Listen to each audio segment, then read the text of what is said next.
Picture this. It's a quiet, misty morning, and there's a field of grain before you. Workers dressed in simple wraps and tunics are gathering grain with hand sickles, bending low as they gather the stalks.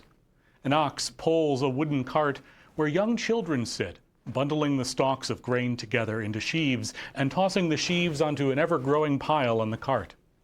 Later, these sheaves will be threshed and winnowed, separating the grain from its hull and made ready to be ground into flour. But today, the focus is on reaping and bundling. At first glance, the workers in the field seem to be doing an inefficient job. They're leaving stalks of grain behind at the edges and at the turns in the field. But then you notice a woman, clearly a poor foreigner from the way she's dressed. She's following behind the main work group, collecting grain from the edges. Gleaning, this is called. And it's only the first step for her. She's still got to thresh, to winnow, to grind, and mix the grains to make enough food for herself and her mother-in-law, Naomi.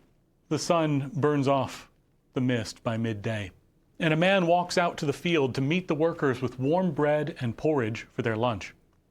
He's well-dressed, wearing not just a tunic, but a robe edged with dyed wool in a bright orange that seems to match the autumn weather. He notices the woman gleaning, checks with his workers, and invites her to join them. In this simple gesture, he invites her to sit, to eat, to drink from the same jar as he and the workers. Ruth, a foreigner and a widow, finds this moment extraordinary. It's more than charity would have been. It's dignity restored. It's acknowledgement, belonging, loving kindness.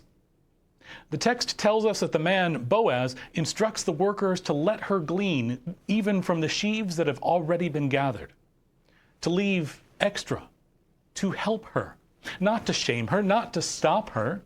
That's grace in action, the grace of gathering instead of gatekeeping, grace that creates belonging instead of measuring worth, grace that reveals abundance when others see scarcity. In Hebrew, this concept of loving kindness is called chesed. It's one of the primary attributes of God to be reflected in the lives of those who live in the world.